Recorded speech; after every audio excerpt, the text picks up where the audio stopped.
Hoje vamos falar sobre erros e falhas que podem acontecer na hora de fazer o teste rápido de HIV.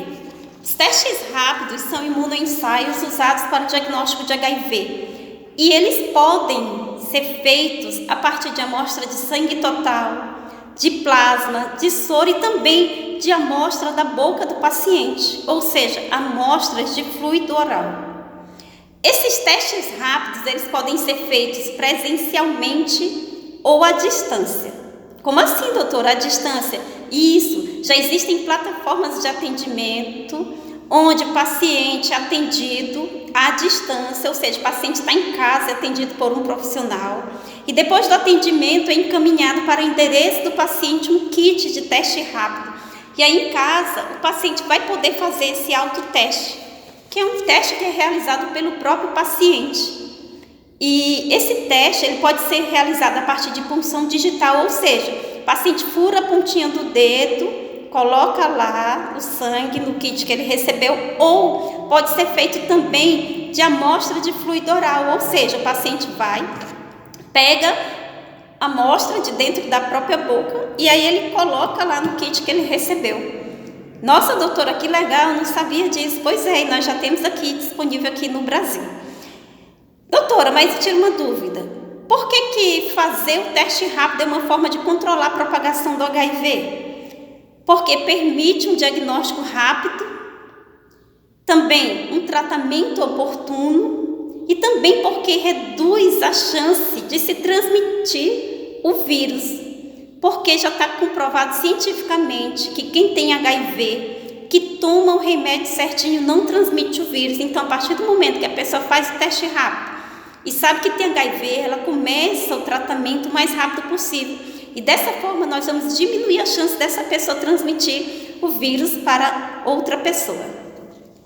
Falando ainda aqui sobre esse fluido oral, esse material que é retirado da boca do paciente, ele tem uma menor quantidade de anticorpos, mas é com quantidade suficiente para o diagnóstico, com exceção de exposições recentes, Então, esses anticorpos, eles são transferidos passivamente do sangue circulante do paciente para o fluido oral, e isso permite que o paciente retire o material da boca e coloque lá no kit para a realização do autoteste.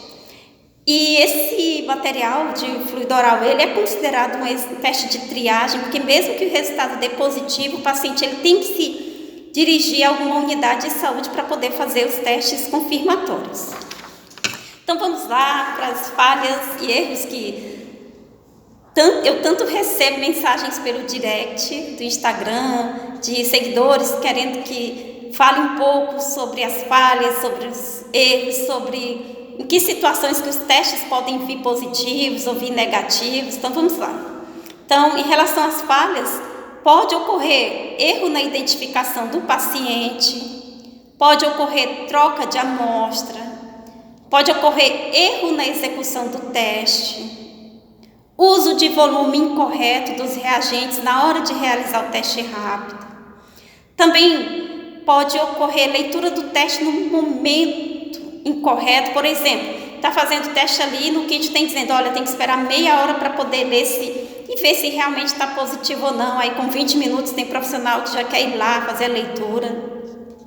Também dificuldade na interpretação das bandas fracamente reagentes. O que é isso? Às vezes já aconteceu situações em que a equipe faz o teste e leva lá, doutora, dê uma olhadinha aqui, porque eu estou em dúvida, eu não sei se essa marquinha aqui realmente eu posso considerar como reagente ou não, se é positivo ou não. Então, pode acontecer isso, de se ter essa dificuldade na hora de ver se realmente a marquinha pode ser considerada como reagente ou não. Também o uso de teste rápido danificado ou vencido.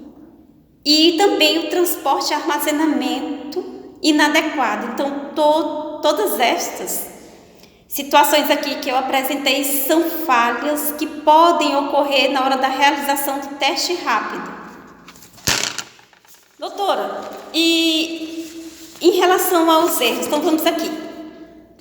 Nós temos a questão da janela imunológica, O que é isso? É o tempo entre o contato com o vírus e o resultado dar positivo.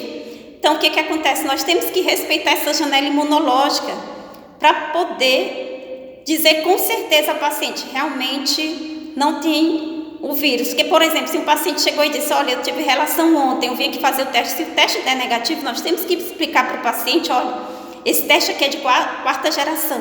Então, eu só posso lhe garantir que realmente seu resultado vai estar negativo se o senhor repetir esse teste daqui a 15 dias, para realmente ter certeza que o senhor já passou da janela imunológica.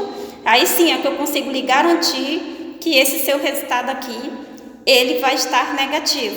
Porque lhe dando o resultado hoje, pelo risco da janela imunológica, eu tenho que lhe explicar que esse resultado aqui ainda não é realmente, eu ainda não estou lhe dando toda a segurança de que realmente o senhor não esteja com o vírus. Também nós temos a limitação do próprio ensaio, ou seja, em relação à sensibilidade, especificidade. Doutora, o que é essa sensibilidade e especificidade? É o teste ter a capacidade de dizer, realmente ele tem o vírus, ou o teste ter a capacidade, pelo menos, de identificar, olha, eu acho que esse paciente ali pode ter o vírus. Então, nós temos que entender que todos os testes eles têm limitações. E aí eu vou mostrar para vocês quais são os critérios usados para se incluir um teste para uso nos serviços do SUS. Então, outros fatores também relacionados a equipamentos e insumos, como, por exemplo, armazenamento inadequado dos reagentes, também a calibração dos aparelhos inadequados também podem causar falhas e erros na hora de realizar teste rápido. Fatores operacionais, interpretações equivocadas, realização incorreta dos testes, erros de identificação, contaminação cruzada entre as amostras, uso de quantidades de amostra ou reagentes diferentes dos orientados pelo fabricante daquele kit, treinamento inadequado das equipes e também falta de supervisão e atualização dos conhecimentos. Doutora, em que situação que um resultado ele pode vir negativo sem ser realmente negativo? Então, em que situação que nós vamos ter falsos negativos? Então, durante o tratamento de HIV, ou seja, o paciente está fazendo o tratamento de HIV e ele vai lá, não, deixa eu ir lá fazer o testezinho para ver aí se realmente eu tenho HIV ou não. Esse teste ele pode vir negativo. Por quê? Porque quando o paciente faz o tratamento certinho, a quantidade de vírus no sangue ela diminui tanto que ela se torna indetectável. E aí esse paciente chega lá para fazer o teste rápido, esse teste rápido ele pode dar negativo, justamente porque a quantidade de vírus ela é muito baixa para que seja identificado no teste. Por isso nós aconselhamos os pacientes que estão fazendo tratamento não fazerem os testes rápidos. Tem paciente, não, eu vou lá para fazer esse testezinho aqui. Então, o ideal é que não se faça o teste rápido, porque vai mostrar um resultado negativo, sendo que o paciente tem HIV e o paciente fica com aquela ilusão, meu Deus, será que eu não tenho HIV e estou fazendo tratamento? Outras situações em que os testes podem vir falsos negativos. Paciente com infecção aguda pelo HIV, ou seja, o paciente acabou de se contaminar, a quantidade de vírus no sangue ainda está muito baixa, então o paciente vai lá, faz o teste dá negativo. Assim como se o paciente fizer no período da janela imunológica também. Também existem aqueles pacientes imunossilenciosos, ou seja, pacientes que eles têm uma quantidade tão baixa de vírus no sangue que é difícil identificar nesses testes. Nós temos também pacientes controladores de elite, pacientes progressores lentos. Também esses progressores lentos, eles têm uma quantidade muito, muito baixa de vírus no sangue.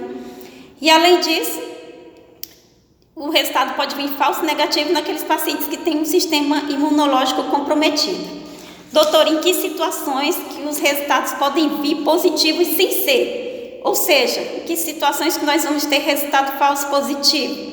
Em pacientes com doenças autoimunes, como artrite reumatoide, lúpus eritematoso sistêmico, síndrome de Steven-Johnson, inflamação da tireoide autoimune, Também pacientes com problemas no fígado por medicação, álcool ou drogas.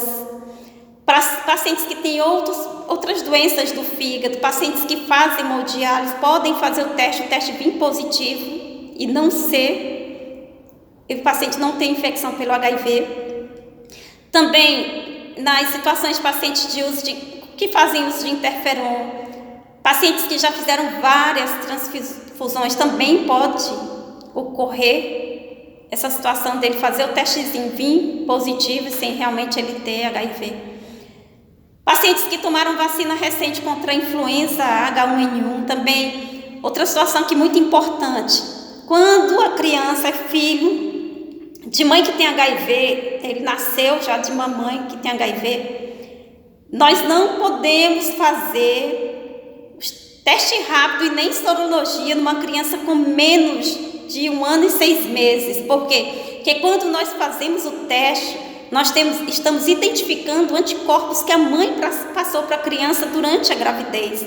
Então, esse resultado ele pode vir falso positivo. Então, os testes que são usados em crianças são outros. Lembrando que nós não podemos fazer o teste rápido e nem a sorologia em criança com menos de 1 ano e 6 meses. Outra situação também que nós podemos ter falsos positivos em grávidas. Doutor, o que nós podemos fazer para diminuir os erros na testagem?